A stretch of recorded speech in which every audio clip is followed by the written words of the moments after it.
சின்ன மருமகள்ல அடுத்து என்ன நடக்க போகுதுன்னு வாங்க பார்க்கலாம். இங்கே சாவித்திரி தாமரை கிட்ட, இங்கே பாருடி, இதுதான் நல்ல நேரம்.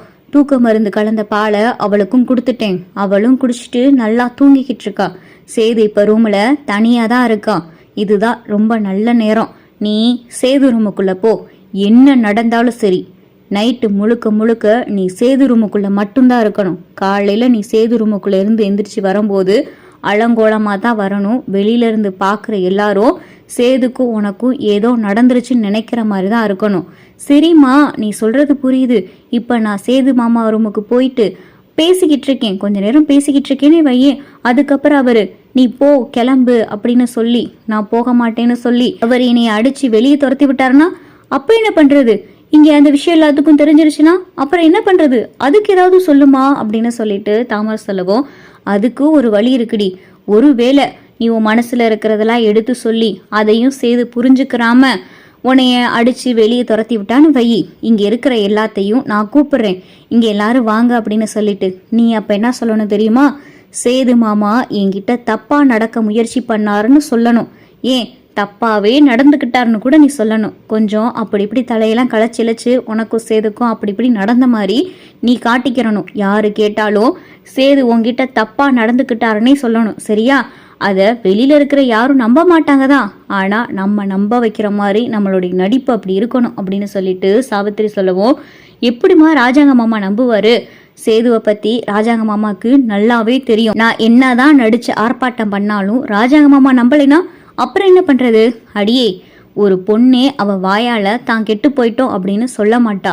இந்த விஷயத்துல எந்த பொண்ணும் பொய் சொல்ல மாட்டா. அதனால நீ பொய் சொல்லு. எனக்கும் சேதுக்கும் தப்பா நடந்துருச்சு, சேது மாமா என்கிட்ட தப்பா நடக்க பார்த்தாரு அப்படின்னு சொல்லி கத்தி கூப்பாடு போட்டு அழு.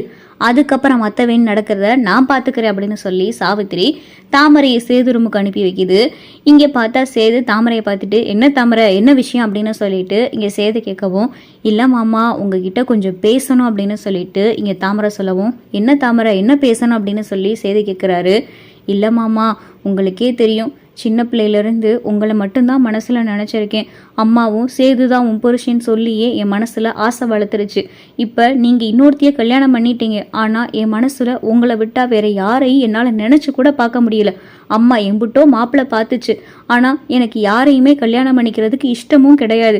உங்களை நினச்ச மனசில் வேற யாரையும் என்னால் நினச்சி கூட பார்க்க முடியல மாமா, தயவு செஞ்சு என்னை ஏற்றுக்க மாமா அப்படின்னு சொல்லி இங்கே தாமரை பார்த்தா சேது காலில் விழுந்துருது. ஏ தாமரை, என்ன பண்ணிக்கிட்டு இருக்கு, இந்திரி முதல்ல அப்படின்னு சொல்லிட்டு இங்கே சேது சொல்கிறாரு.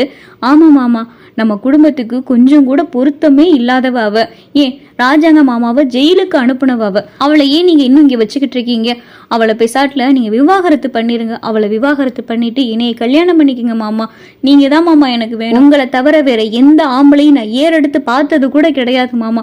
உங்க கையால என் கழுத்துல தாலி ஏறினாதான், இல்லைன்னா இந்த கழுத்துல தூக்கு கயிறு தான் மாமா ஏறும் அப்படின்னு சொல்லி இங்க வசனமா பார்த்தா தாமரை பேசிக்கிட்டு இருக்கு. இங்க பாரு தாமரை, நான் நல்லா சொல்றேன் கேட்டுக்க. நான் தமிழ்ச்செல்வியை காதலிச்சு தான் கல்யாணம் பண்ணிக்கிட்டேன். அவளை எனக்கு மனசார பிடிச்சி தான் கல்யாணம் பண்ணிக்கிட்டேன். அவள் ஏதோ இப்படி ஒரு காரியம் பண்ணதுனால தான் அவளை இப்போ நான் ஒதுக்கி வச்சிருக்கேன். அதுவுமே என் அப்பா வாயால் மறுபடியும் அவளை மருமகளாக ஏற்றுக்கிட்டா என் மனசார அவளை மறுபடியும் ஏற்றுக்கிருவேன். அவள் தான் இந்த மனசில் இருக்கா. அவளை வச்ச மனசில் வேற யாரையும் என்னால் நினச்சி கூட பார்க்க முடியாது அப்படின்னு சொல்லிட்டு சேது சொல்லவும், என்ன மாமா இப்படி பேசிக்கிட்டு இருக்கீங்க? நான் சொல்கிறது உங்களுக்கு புரியுதா புரியலையா? நீங்கள் என்னை கல்யாணம் பண்ணிக்கோங்க, அவளை அத்து விட்டுருங்க, இதுதான் உங்களுடைய முடிவு என்ன அப்படின்னு சொல்லிட்டு கோவத்தில் பார்த்தா தாமரை சொல்லவும், இங்கே பாரு, நீ பேசுறதே சரியில்லை, முதல்ல வெளியே போ அப்படின்னு சொல்லிட்டு இங்கே சேது சொல்லவும், வெளியெல்லாம் என்னால் போக முடியாது மாமா.